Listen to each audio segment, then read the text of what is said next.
Hai semuanya, gimana kabarnya? Mudah-mudahan sehat semua. Ini kali pertama ketemu online setelah kuliah pertama kita ketemu darat. Sekarang kita harus online dan setelah libur 2 minggu, sekarang kita berkesempatan untuk kuliah lagi. Tetapi sekarang dengan sistem yang berbeda.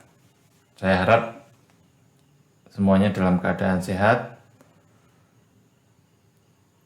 Meskipun sudah beberapa hari harus di rumah, tetap semangat dan jangan lupa tetap mohon doa supaya virus COVID-19 ini segera pergi dan kita bisa kuliah seperti biasanya. Oke, jadi hari ini saya mau membahas tentang perkembangan kapal sampai dengan adanya kapal pesiar. Tapi sebelum kita membahas materi itu, saya akan memperkenalkan lagi mata kuliah ini. Barangkali ada yang belum tahu atau belum datang di kuliah pertama. Kita mulai saja ya. Jadi kuliah kita namanya Hotel Floating Operation. Nama saya ini. Ya. Saya tulis di situ. Kemudian apa artinya Hotel Floating Operation? Oke. Jadi secara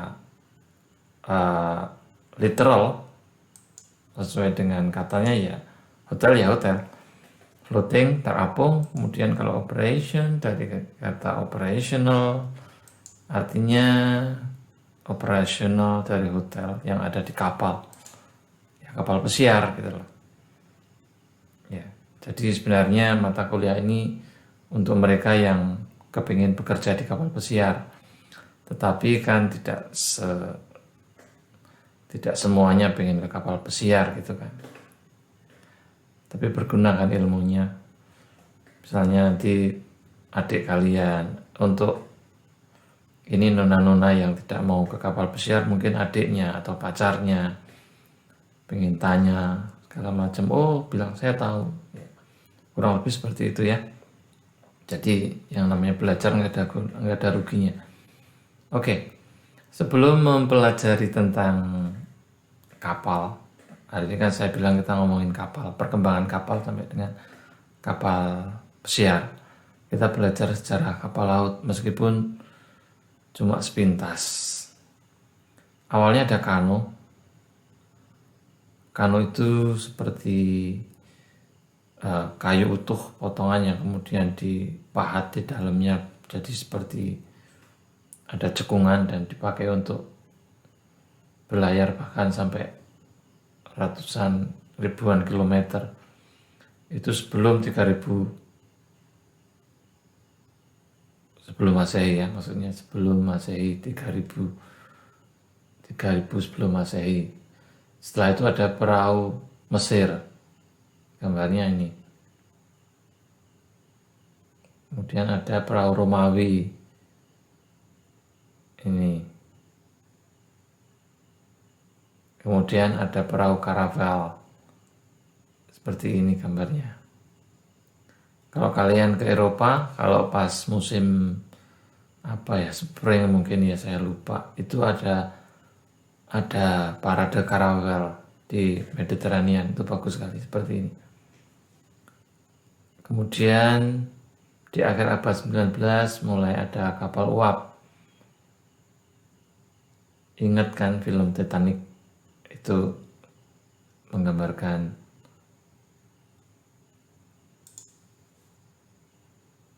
kapal uap ini. Oke, berikutnya ada kapal bermotor ya. Jadi segala macam kapal dikasih generator itu. Yang bermotor jadi kapal bermotor kan.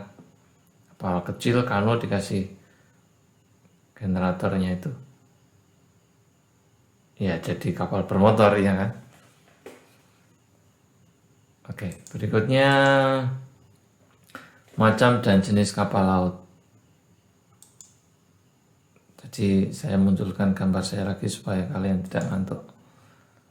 Ada kapal tanker, kemudian ada kapal kontainer, segala macam, kapal kargo curah, kapal tongkang, kapal tunda, kapal pengebor, kapal keruk, kapal nelayan, kapal perang, kapal feri, kapal pesiar. Oke, kita bahas satu persatu secara sepintas saja ya.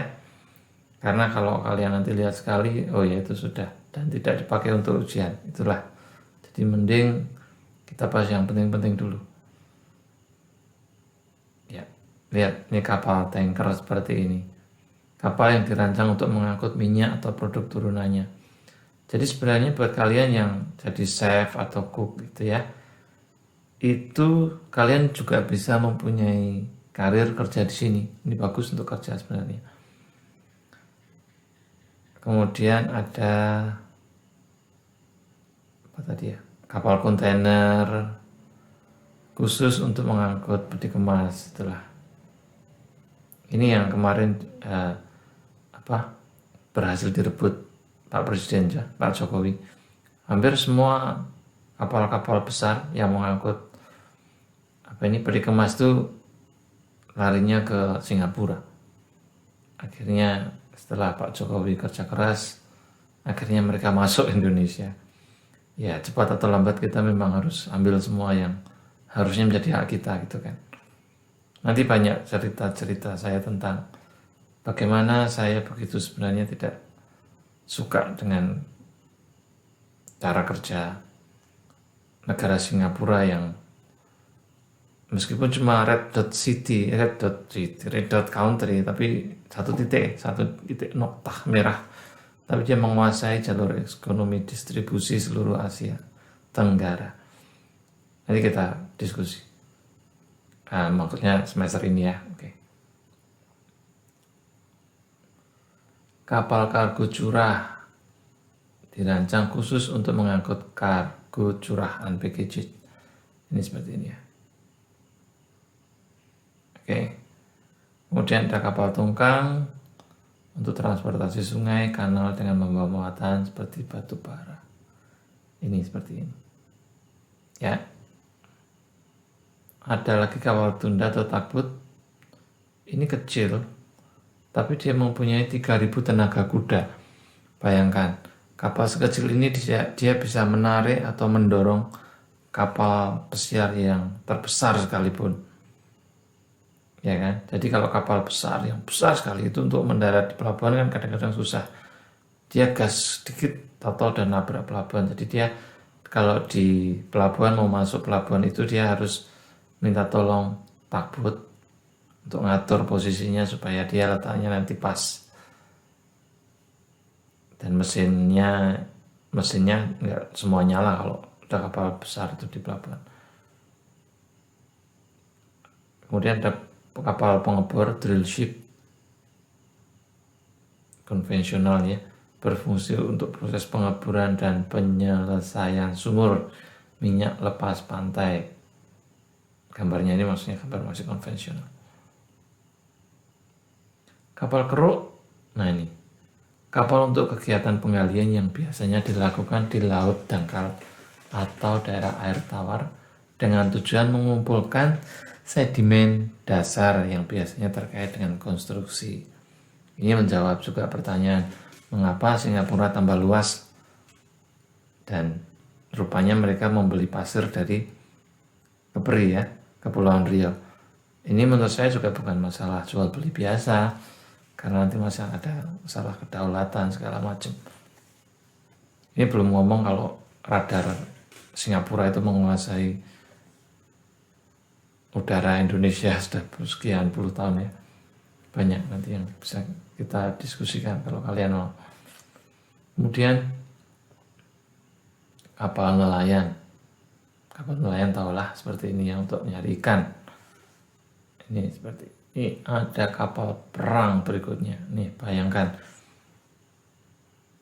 Amerika itu angkatan udaranya nomor 1 di dunia, Air Force-nya. Yang kedua terkuat di dunia itu masih Angkatan Udara Amerika yang ada di kapal. Tahu kan maksudnya?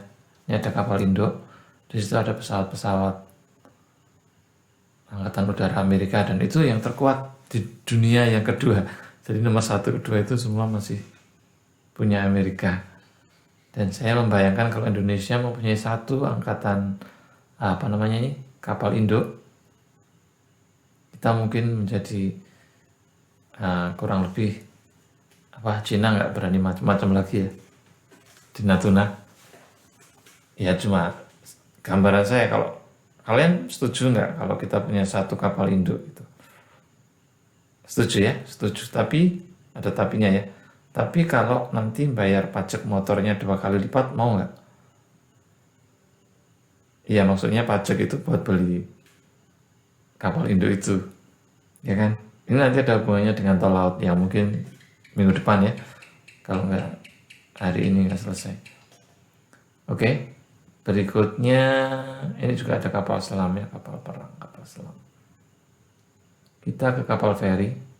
Ini moda transportasi yang berfungsi memuat penumpang dan kendaraan antar pulau.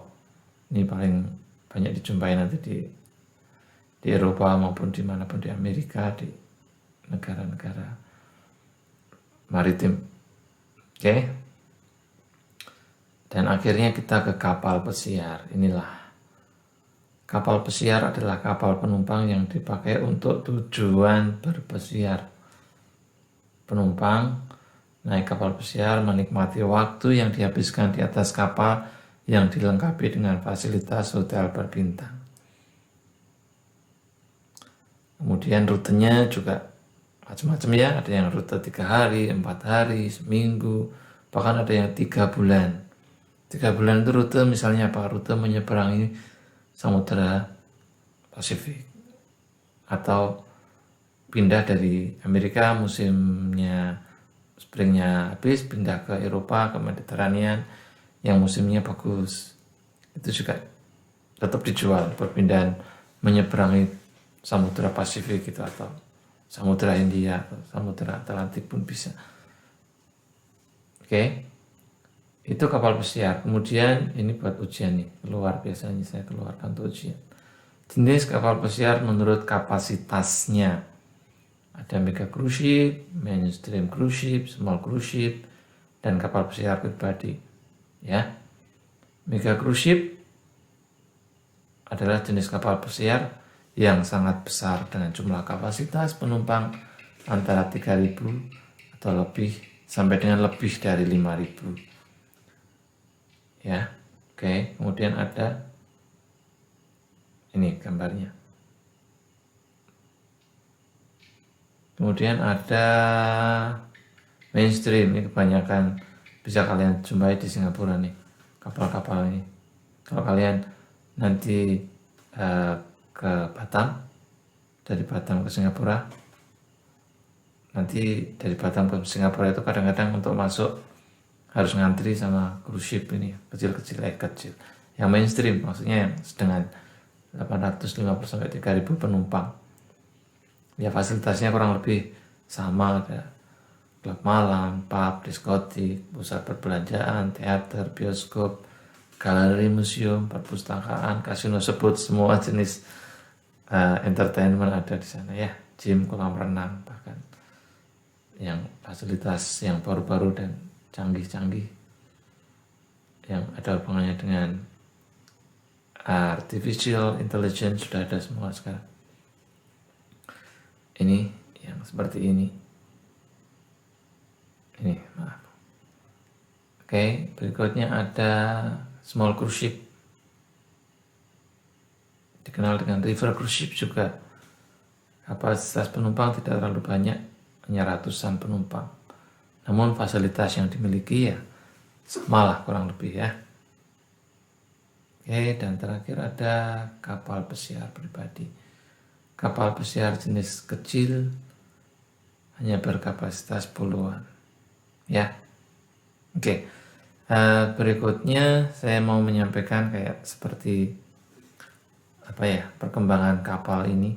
Kalau dari awal sampai kapal pesiar itu seperti apa ya. Jadi kita lihat videonya. Ini video ini dari mana tadi ya? Kinki Data. Oke, kita lihat ya.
Ya, sampai sini saja ya.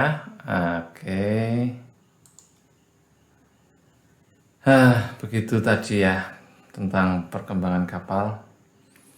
Mudah-mudahan kalian belajar sesuatu hari ini, terutama tentang kapal pesiar, definisi, kemudian kapasitas, jenisnya, karena itu nanti biasanya saya keluarkan untuk ujian ya. Oke, begitu saja untuk tol laut. Saya usahakan videonya juga tayang hari ini. Kalau enggak, intinya nanti saya buat minggu depan aja. Oke, begitu. Tapi tugasnya tetap ya dikumpulkan ya untuk keperluan presensi. Demikian, salam sehat selalu.